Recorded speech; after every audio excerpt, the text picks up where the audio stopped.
जब कभी भी जब कहीं भी किसी से भी आप जब बात करें तो हमेशा सकारात्मक शब्दों का ही प्रयोग करें आप, और सामने वाले व्यक्ति को केवल सकारात्मकता ही दें, उसको एक अच्छी एनर्जी ही उपलब्ध करवाएं आप। नमस्कार, जय हिंद। मैं हूं आपका दोस्त कवि आदि गणेश। स्वागत करता हूं आप सभी का और प्रारंभ करते हैं कक्षा 12 की जो वितान भाग प्रारंभ कर रखी है उसका आज वितान भाग 2 उसका आज अपने अतीत में दबे पांव जो अध्याय है, दूसरा पार्ट है ओम थानवी साहब का। ठीक है, पहला भाग हमने कल है जो डाल दिया था, नहीं देखा तो देख लीजिएगा। वीडियो को लाइक कर दो आप। मुझे पता है कि आप लोग भूल जाते हो लाइक करना, या कई लोग करते नहीं है, तो लाइक कर दो अभी सभी ग्रुप में, सभी दोस्तों के साथ शेयर भी कर दो। पहली बार देख रहे हो चैनल को सब्सक्राइब कर बेल आइकन क्लिक कर लो। जितना ज़्यादा शेयर करोगे उतने ज़्यादा लोगों की मदद है जो हो पाएगी, क्योंकि यहाँ पर ग्रेड फर्स्ट और सेकंड का निःशुल्क रूप से पाठ्यक्रम में जो करवाया जा रहा है। और शाम को 8 बजे आपको पता ही है स्नातक स्तरीय पाठ्यक्रम ग्रेड सेकंड का चल रहा है। कबीर ग्रंथावली जो है उसकी हमने कल साखियाँ है, गुरुदेव को अंग जो पहला अंग है उसकी साखियाँ जो प्रारंभ कर दी है।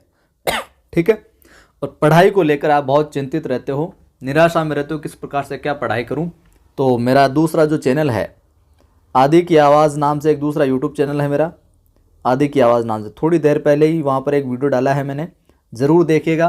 पढ़ाई के अंदर आपके लिए वो बहुत ही हेल्पफुल होगा, आदि की आवाज़ नाम से। ठीक है, प्रारंभ करते हैं साहब कल। और इस अध्याय के अंदर हमने जो अपने सभ्यता स्थल हैं, संस्कृति जो है, मोहनजोदड़ो वगैरह, हड़प्पा वगैरह, उनके बारे में जान रहे हैं। तो आज आगे बढ़ते हैं हम और जानकारी लेते हैं मोहनजोदड़ो की। देखिए, और इसकी जो विधा है इस अध्याय की, वो एक तरीके से यात्रा वृतांत और रिपोर्ट का मिला जुला स्वरूप है। नगर नियोजन की मोहनजोदड़ो अनूठी मिसाल है। अगर नगर नियोजन की बात आए, स्ट्रक्चर की बात आए, तो एक अनूठी मिसाल है। व्यवस्थित तरीके से सारा कुछ है यहाँ पर। इस कथन का मतलब आप बड़े चबूतरे से नीचे की तरफ देखते हुए सहज ही भांप सकते हैं। जब आप देखने जाओगे तो बड़ा चबूतरा, वहां से नीचे देखोगे उसको जो भी बना हुआ है वहां पर सारा कुछ, तो आपको लगेगा यार क्या नगर नियोजन किया गया है। इमारतें भले खंडहरों में बदल चुकी हो, मगर शहर की सड़कों और गलियों के विस्तार को स्पष्ट करने के लिए ये खंडहर काफी है कि कितनी कहाँ पर क्या चौड़ाई हो, कितना क्या व्यवस्थित है। यहाँ की कमोवेश सारी सड़कें सीधी है या फिर आड़ी है। आज वास्तुकार इसे ग्रिड प्लान कहते हैं। सारी सड़कें सीधी होना, आड़ी होना, क्या कहते हैं वास्तुकार? Grid plan. तो मोहनजोदड़ो के अंदर सड़कें किस प्रकार की थी, किस योजना? Grid plan. ये जीके के अंदर भी सवाल है जो पूछा जाता है। आज की सेक्टर मार्का कॉलोनियों में हमें आड़ा सीधा नियोजन बहुत मिलता है, लेकिन वह रहन सहन को नीरस बनाता है। शहरों में नियोजन के नाम पर भी हमें अराजकता ज़्यादा हाथ लगती है। ठीक है, ब्रासीलिया या फिर चंडीगढ़ और इस्लामाबाद ग्रिड शैली के शहर हैं। अब देख ली, ये पूछ लिया जाए तो ब्रासीलिया, चंडीगढ़ और इस्लामाबाद ये किस शैली में नियोजित किए? ग्रिड शैली में। जो आधुनिक नगर नियोजन के प्रतिमान ठहराए जाते हैं, लेकिन उनकी बसावट शहर के खुद विकसने का कितना अवकाश छोड़ती है, इस पर बहुत शंका है जो प्रकट होती है साहब। मोहनजोदड़ो की साक्षर सभ्यता एक सुसंस्कृत समाज की स्थापना थी, लेकिन उसमें नगर नियोजन और वास्तुकला की आखिर कितनी भूमिका थी? स्तूप वाले चबूतरे के पीछे गढ़ और ठीक सामने उच्च वर्ग की बस्ती। उसके पीछे 5 किलोमीटर दूर सिंधु नदी बहती है। कितने किलोमीटर दूर? 5 किलोमीटर दूर। पूरब की इस बस्ती से दक्षिण की तरफ नजर दौड़ाते हुए पूरा पीछे घूम जाएं तो आपको मोहनजोदड़ो के खंडर हर जगह जो दिखाई देंगे। जो चबूतरा, जो ऊंचा चबूतरा, उस पर चढ़कर देखोगे तो सारा जो भी दृश्य यहाँ पर लिखा जा रहा है वो आपको देखने को मिलेगा वहाँ पर।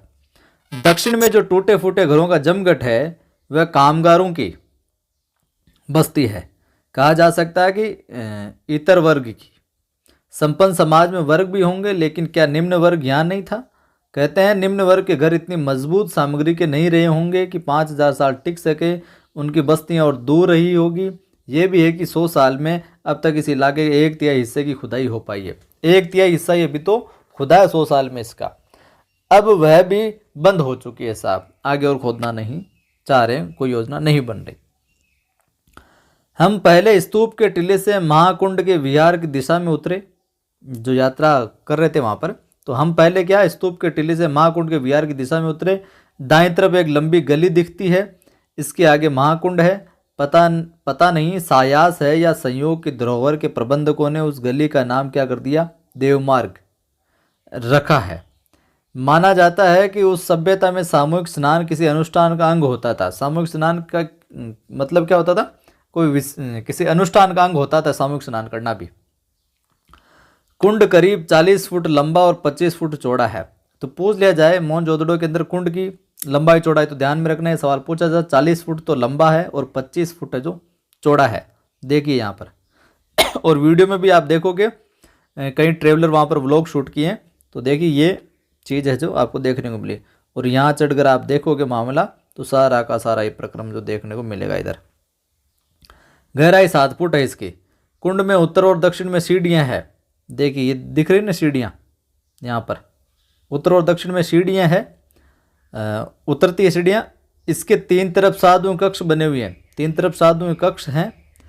और उत्तर में 2 पात में 8 स्नानघर है, दो हिस्सों में 8 स्नानघर हैं। इनमें किसी का द्वार दूसरे के सामने जो नहीं खुलता। सिद्ध वास्तुकला का ये भी एक नमूना है साहब।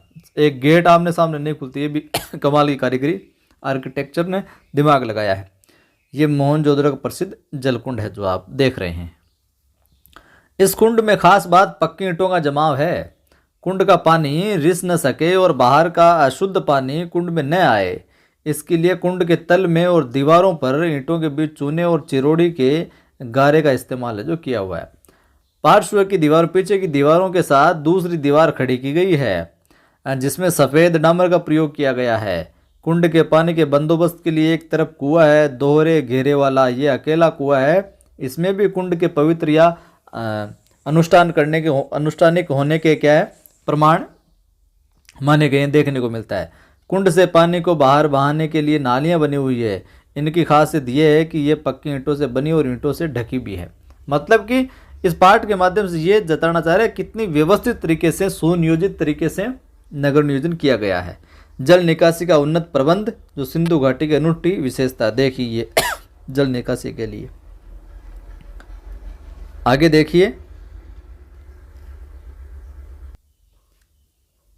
पक्की और आकार में समरूप धूसर ईंटें तो सिंधु घाटी सभ्यता की आप करें विशिष्ट पहचान मानी गई है। तो सिंधु घाटी सभ्यता की ईंटें किस प्रकार की, पक्की और आकार में समरूप धूसर ईंटें, ये सिंधु घाटी की विशिष्ट पहचान मानी गई है एक तरीके से। ढकी हुई नालियों का उल्लेख पुरातात्विक विद्वान और इतिहासकार जोर देकर जो करते हैं। पानी निकासी का ऐसा सुव्यवस्थित बंदोबस्त इससे पहले इतिहास में जो कहीं नहीं मिलता है, इतना व्यवस्थित तरीके से पानी निकासी का। महाकुंड के बाद हमने गढ़ की परिक्रमा की। तो महाकुंड के बाद किसकी परिक्रमा करते हैं, गढ़ की परिक्रमा है जो करते हैं। कुंड के दूसरी तरफ विशाल कोठार है एक, आप क्या मारवाड़ी में कोठार, तो वो विशाल कोठार है। कर के रूप में हासिल अनाज शायद यहाँ जमा किया जाता था। इसके निर्माण रूप खासकर चौकियों और हवादारी को देखकर ऐसा अंदाज लगाया गया है। यहाँ 9 चौकियों की 3 कतारें हैं। तो कोठार के अंदर कितनी कतारें हैं, 3 कतारें और 9 चौकियों की।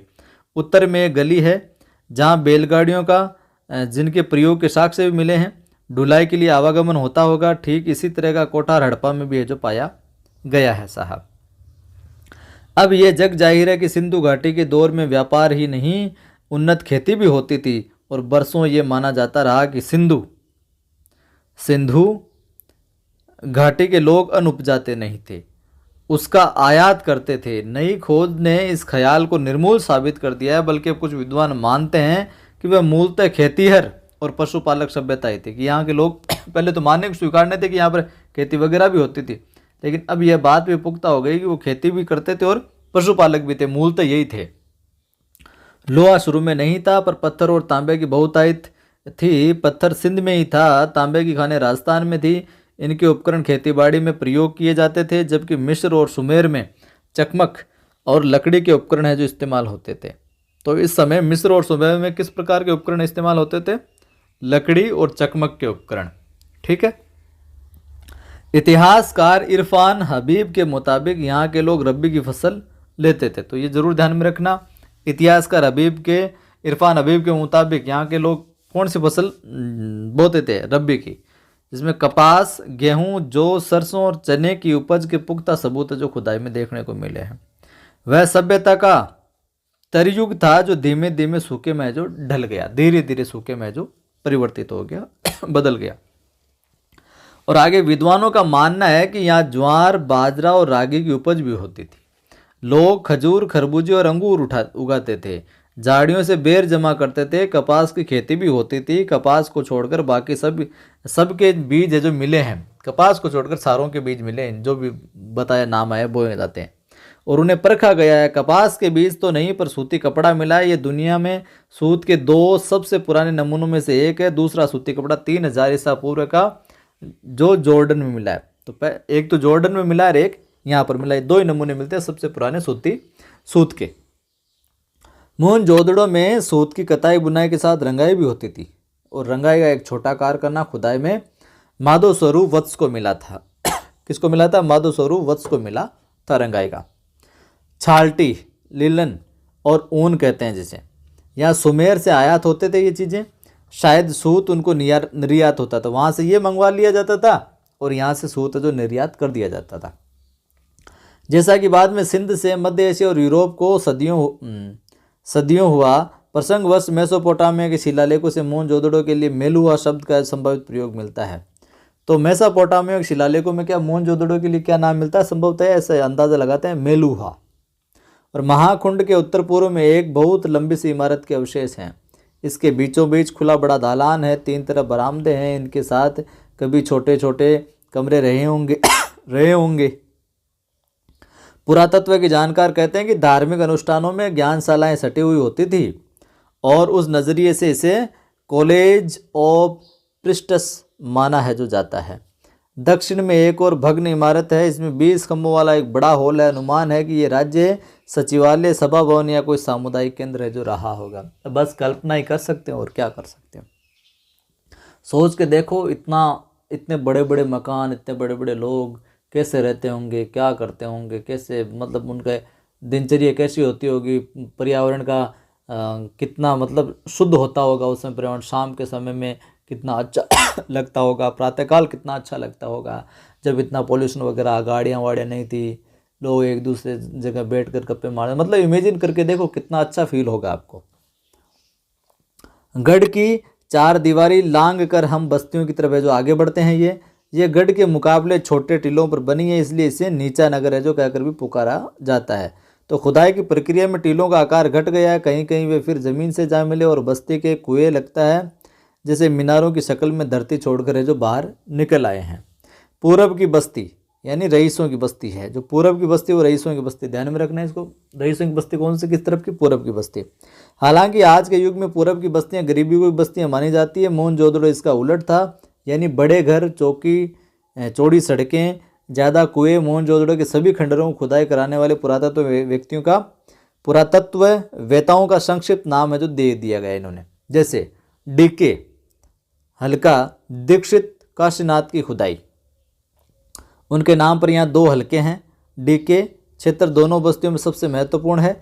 शहर की मुख्य सड़क फर्स्ट स्ट्रीट यहीं पर है। ये बहुत लंबी सड़क है, मानो कभी पूरे शहर को नापती होंगी। अब ये आधा मील बची है। इसकी चौड़ाई 33 फुट है। मोहनजोदड़ो से 3 तरह के वाहनों के साक्ष्य मिले, इनमें सबसे चौड़ी तो बैलगाड़ी रही होगी।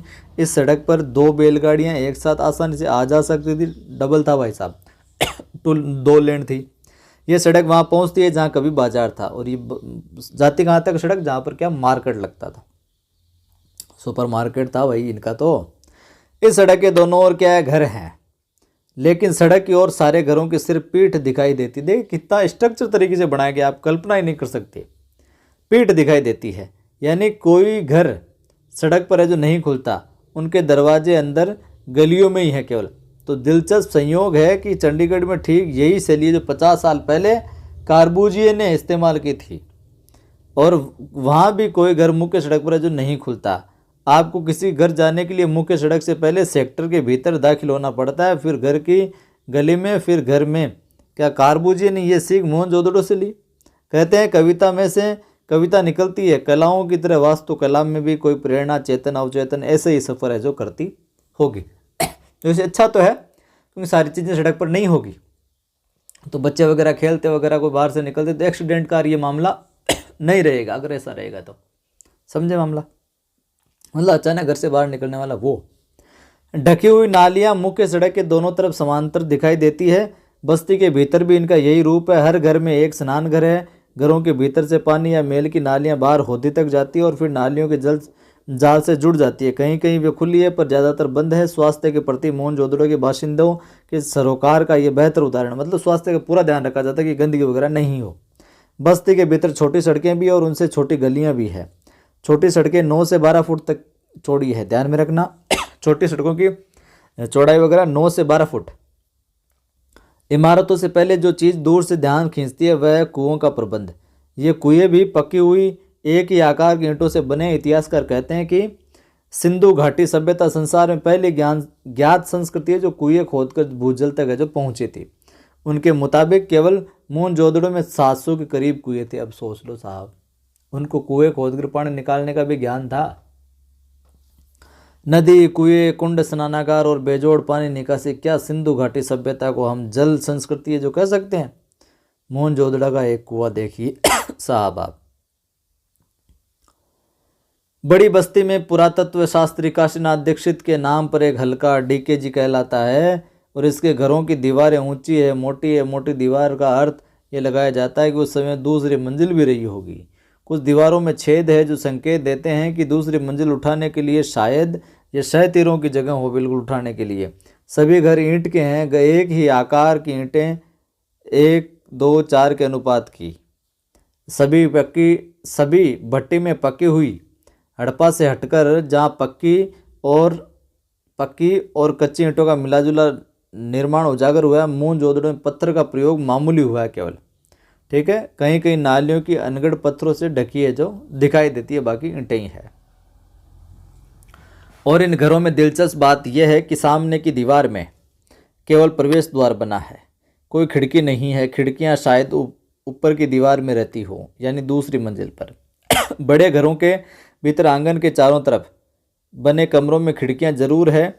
बड़े आंगन वाले घरों के बारे में समझा जाता है कि वहाँ कुछ उद्यम होता होगा, मतलब काम धंधा होता होगा, कुमारी का काम या कोई धातु कर्म। हालांकि सभी घर खंडर हैं और दिखाई देने वाली चीज़ों से हम सिर्फ क्या है अंदाजा ही लगा सकते हैं।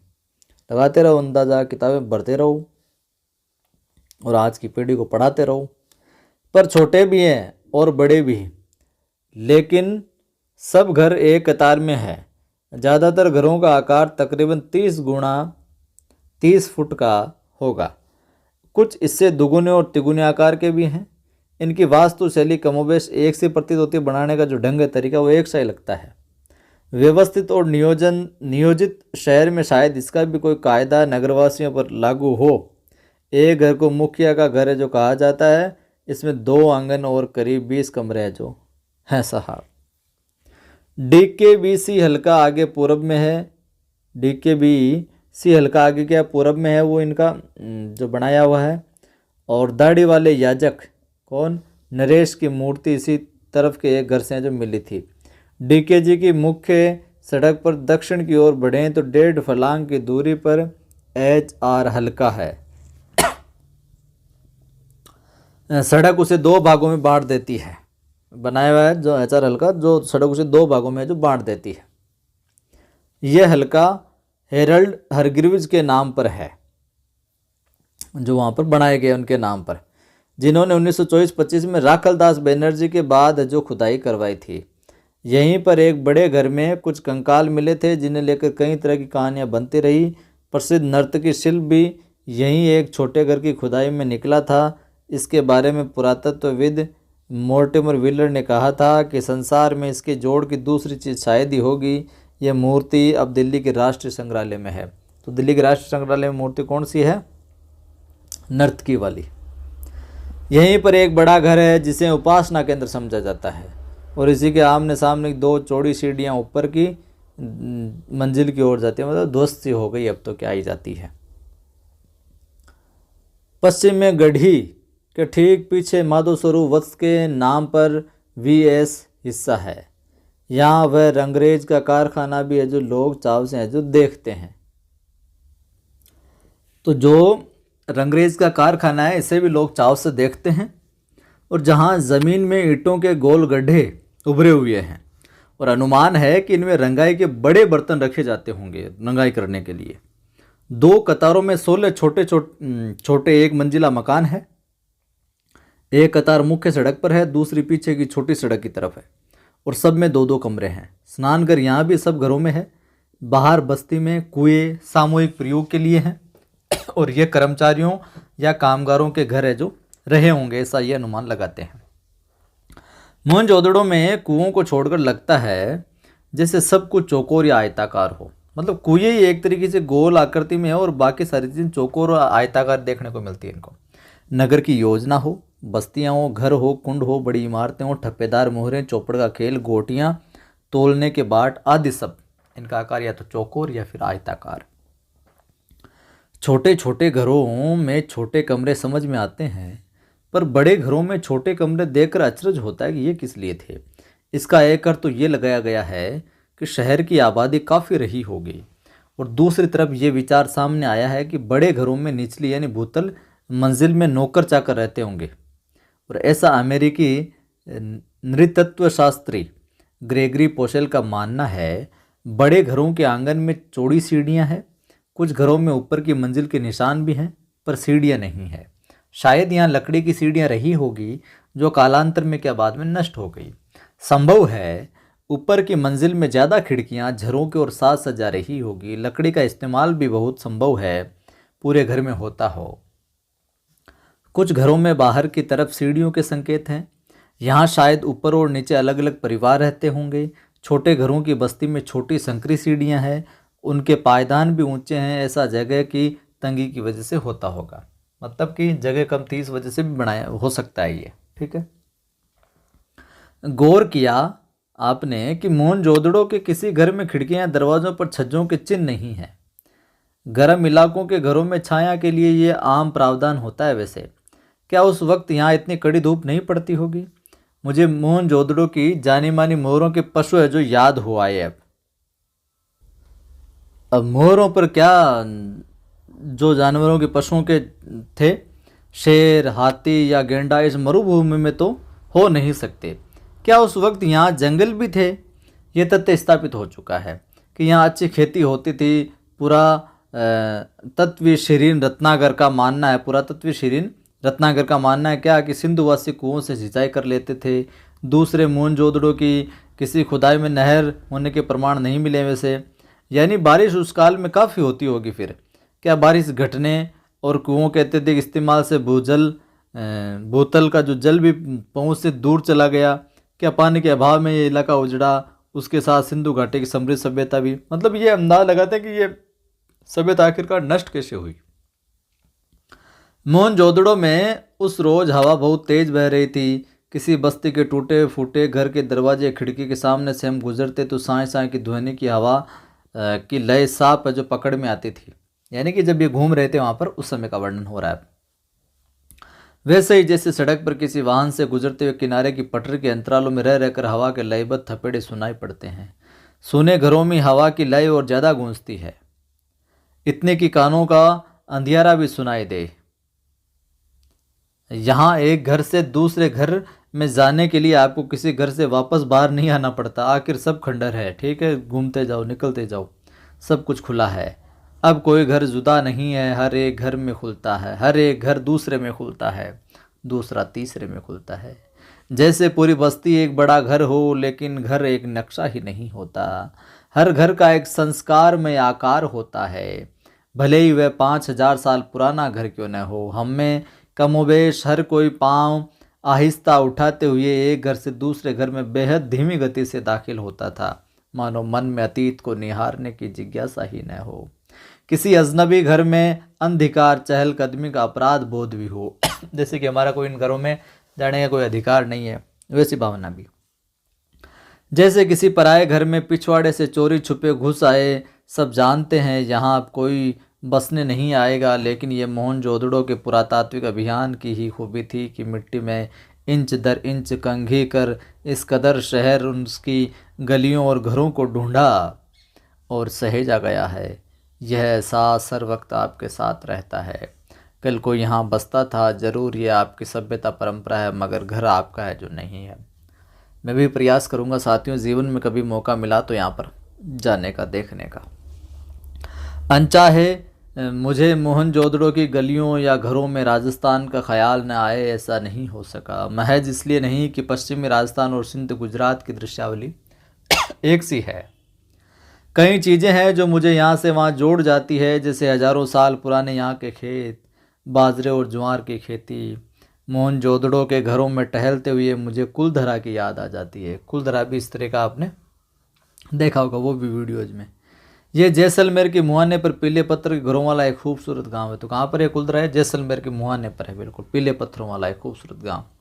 और उस खूबसूरती में हरदम एक गमी व्याप्त है। गांव में घर है पर लोग नहीं है। कोई 150 साल पहले राजा से तकरार पर स्वाभिमानी गांव का एक बाशिंदा रातों रात अपना घर छोड़ चला गया। दरवाजे असबाब पीछे लोग उठा ले गए। घर खंडर हो गए पर ढहे नहीं। घरों की दीवारें, प्रवेश और खिड़कियां ऐसी है जैसे कल की ही बात हो। लोग निकल गए, वक्त वहीं रह गया। खंडरों ने उसे थाम लिया, जैसे सुबह लोग घरों से निकले, शायद शाम ढले लौट आने वाले हो। राजस्थान ही नहीं, गुजरात, पंजाब और हरियाणा में भी कुएं, कुंड, गली कूचे, कच्ची पक्की ईंटों के कई घर भी आज वैसे मिलते हैं जैसे हजारों साल पहले हुए हैं।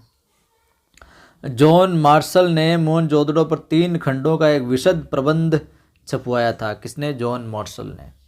उसमें खुदाई में मिली ठोस पहियों वाली मिट्टी की गाड़ी के चित्र के साथ सिंध में पिछली सदी में बढ़ती जा रही ठीक उसी तरह की बैलगाड़ी का भी एक चित्र प्रकाशित है। तस्वीर से उन्होंने एक सतत परंपरा का इजहार किया। हालांकि कमानी या आरे वाले पहिए का आविष्कार बहुत पहले हो चुका था। जब मैं छोटा था हमारे गांव में भी लकड़ी वाले ठोस पहिए बैलगाड़ी से में जो जुड़ते थे। दुल्हन पहली दफ़ा इसी बैलगाड़ी में ससुराल जाती थी। बाद में हमारे यहाँ भी बैलगाड़ी के आरे वाले पहिए जुड़ने लगे। अब तो उसमें जीप के उतारू पहिए लगते हैं। हवाई जहाज़ वाले उतार दिए जाते हैं जब वो पहिए, वो भी लगते हैं। भैंसा गाड़ी में आपने गाँव में अगर कहीं देखी है तो। हम तो भाई भैंसा गाड़ी पे सवारी भी खूब की है, खूब बैठे हैं। पड़ोस में थे एक, तो बाज़ार में कभी जाते तो भगाते थे उसको, तो उस पर बैठ कर बड़ा मज़ा आता था। डर भी लगता था, ज़्यादा तेज़ भागता था ना भैंसा, तो कहीं नीचे नहीं गिर जाए। बाज़ार में आने के बाद ऊँट गाड़ी का भी आविष्कार हो गया। रेगिस्तान के जहाज़ से हवा के जहाज़ का ये ऐतिहासिक गठजोड़ है साहब। हालांकि कहना मुश्किल है कि दुल्हन की सवारी के रूप में बैलगाड़ी या ऊँट गाड़ी अब वहाँ कभी इस्तेमाल होता होगा। आगे देखिए, हमारे मेज़बान ने ध्यान दिलाया क्या कि मोहनजोदड़ो का अजायबघर देखना भी बाकी है साहब। खंडरों से निकल हम उस साबुत इमारत में आ गए जो बची थी, लेकिन प्रदर्शित सामान आपको खंडरों से निकल आने का एहसास होने नहीं देता। अजायबघर छोटा ही है, जैसे किसी कस्बे की कोई स्कूल की इमारत हो। सामान भी ज़्यादा नहीं है। अहम चीज़ें कराची, लाहौर, दिल्ली और लंदन में है। यूँ अकेले मोहनजोदड़ो की खुदाई में निकली पंजीकृत चीज़ों की संख्या 50,000 से ज़्यादा है, लेकिन अलग अलग जगह पर है। मगर जो मुट्ठी भर चीज़ें यहाँ प्रदर्शित है, पहुँची हुई सिंधु सभ्यता की झलक दिखाने को काफ़ी है। काला पड़ गया गेहूँ, तांबे और कांसे के बर्तन, मूरे, वाद्य, चाक पर बने विशाल मृदभांड, उन पर काले भूरे चित्र, चौपड़ की गोटियाँ, दिए, मापतोल, पत्थर, तांबे का आईना, मिट्टी की बैलगाड़ी और दूसरे खिलौने। 2 पाटन वाली चक्की भी यहाँ की है। कंघी, मिट्टी के कंगन, रंग बिरंगे पत्थरों के मनकों वाले हार, पत्थर के औजार। अजायब घर में तैनात अली नवाज बताता है क्या कि कुछ सोने के गहने भी यहाँ है जो हुआ करते थे, जो क्या हो गए, चोरी हो गए साहब। छोड़े को नहीं, वहाँ नाका बाधे ही है। एक खास बात यहाँ कोई भी महसूस करेगा, अजायब घर में प्रदर्शित चीज़ों में औजार तो है पर हथियार कोई नहीं है। मोहनजोदड़ो के हड़प्पा से लेकर हरियाणा तक समूची सिंधु सभ्यता में हथियार उस तरह कहीं नहीं मिले हैं जैसे किसी राजतंत्र में जो होते हैं। एक बात को लेकर विद्वान सिंधु सभ्यता में शासन और सामाजिक प्रबंध के तौर तरीकों को समझने की कोशिश भी कर रहे हैं।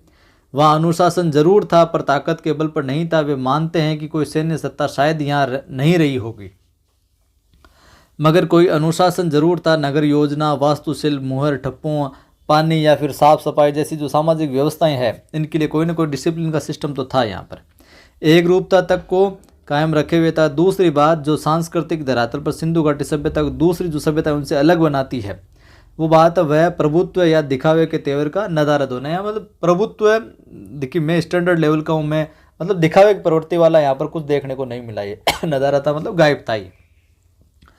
दूसरी जगहों पर क्या होता है, जहाँ राजतंत्र या धर्मतंत्र की ताकत का प्रदर्शन करने वाले महल होते हैं, उपासना स्थल होते हैं, मूर्तियाँ, पिरामिड आदि देखने को मिलते हैं। जो हड़प्पा संस्कृति में न भव्य राजप्रसाद मिले हैं, न मंदिर मिले हैं, ठीक है, न राजाओं और महंतों की समाधियाँ मिली। यहाँ के मूर्ति शिल्प छोटे हैं, औजार भी।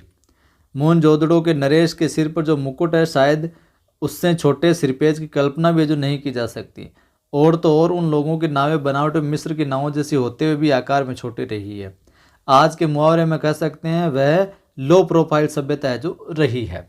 लघुता में भी महत्ता अनुभव करने वाली ये विशेष संस्कृति रही, ये ऐसा कह सकते हैं।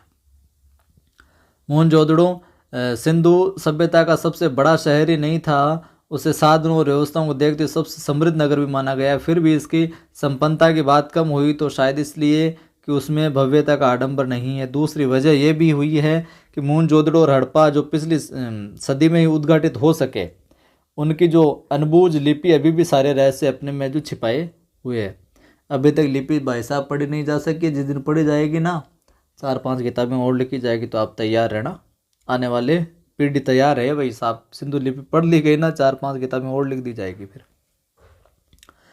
सिंधु घाटी के लोगों में कला या सुरुचि का महत्व ज़्यादा था। वास्तुकला या नगर नियोजन ही नहीं, धातु और पत्थर की मूर्तियाँ, मृद भांड, उन पर चित्रित मनुष्य और वनस्पति और पशु पक्षियों की छवियाँ, सुनिर्मित मोहरें, उन पर बारीकी से उत्कीर्ण आकृतियाँ, खिलौने, केश विन्यास, आभूषण और सबसे ऊपर सुघड़ अक्षरों का लिपि रूप सिंधु सभ्यता को तकनीक सिद्ध से ज़्यादा कला सिद्ध है जो जाहिर करता है। एक पुरातत्ववेत्ता के मुताबिक सिंधु सभ्यता की खूबी उसका सौंदर्य बोध है। नृत्य मुद्रा में लड़की 25वीं ईस्वी पूर्व की देख लीजिए आप, जो राजपोषित या धर्म पोषित न होकर समाज पोषित था। शायद इसीलिए आकार की भव्यता की जगह उसमें कला की भव्यता जो ज़्यादा दिखाई देती है साहब। अजायब घर में रखी चीज़ों में कुछ सुइयाँ भी है। खुदाई में तांबे और कांसे की तो बहुत सारी सुइयाँ मिली है। काशीनाथ दीक्षित को सोने की 3 सुइयाँ मिली, जिनमें एक 2 इंच लंबी थी। समझा गया कि ये बारीक कशीदेकारी कपड़ों के ऊपर फूल वगैरह चित्र वगैरह बनाने के लिए काम में आती होगी। याद करें, नर्तकी के अलावा मोहनजोदड़ो के नाम से प्रसिद्ध जो दाढ़ी वाले नरेश की मूर्ति है, उसके बदन पर आकर्षक गुलकारी वाला दुशाला भी है, मतलब चित्रित जो दुशाला है नहीं, एक दुपट्टा टाइप का, ओढ़ने टाइप का, चादर का सा। आज छापे वाला कपड़ा अजरक सिंध की खास पहचान बन गया है, पर कपड़ों पर छपाई का आविष्कार बहुत बाद का है। खुदाई में सुइयों के अलावा हाथी दांत और तांबे के सुइये भी मिले हैं। जानकार मानते हैं कि इनसे शायद दरियाँ बुनी जाती होगी। हालांकि दरी का कोई नमूना या साक्ष्य हासिल नहीं हुआ है, यहाँ से कोई मिला नहीं है। वह शायद कभी हासिल न हो, क्योंकि मोहनजोदड़ो में अब खुदाई बंद कर दी गई है। सिंधु के पानी के रिसाव से क्षार और दलदल की समस्या पैदा हो गई है। मौजूदा खंडरों को बचा कर रखना ही अब अपने आप में क्या हो गई है, एक बड़ी चुनौती हो गई साहब। आगे देखिए, अब ये होता है अध्याय अपना कंप्लीट। कैसा लगा कमेंट करके ज़रूर बताना। लाइक कर दो, नहीं किया तो आप लाइक करने से बहुत बचते हो यार। सभी ग्रुप में सभी दोस्तों के साथ शेयर भी कर दो, ताकि वो भी जुड़कर इसका लाभ ले सके, क्योंकि यहाँ पर आपको पता है ग्रेड 1 2 का निःशुल्क रूप से पाठ्यक्रम करवाया जा रहा है। और आप अगर पहली बार ये वीडियो देख रहे हैं चैनल को सब्सक्राइब करना, बेल आइकन पर क्लिक करना और ऑल लिखा हुआ है ना, उस ऑल नोटिफिकेशन पर क्लिक करना, ताकि हर वीडियो की सूचना मिलती रहे। टेलीग्राम चैनल का लिंक डिस्क्रिप्शन में मिल जाए, कवि आदिगणेश हिंदी नाम से, जिस पर 4700 से ज़्यादा लोग जुड़े हुए हैं। उस टेलीग्राम चैनल को ज्वाइन करना है। पढ़ाई से संबंधित समस्याओं के लिए मेरा दूसरा यूट्यूब चैनल है आदि की आवाज़, उस पर आज एक मोटिवेशनल वीडियो डाला है, शानदार, ज़रूर देखिएगा। आदि की आवाज़ यूट्यूब चैनल पर जाएं, उसको भी सब्सक्राइब कीजिए, अपना प्यार दिखाएं, देखें और अपने आप को ऊर्जावान महसूस कराएं, अपने आप को मोटिवेट रखें। फिर मिलता हूँ।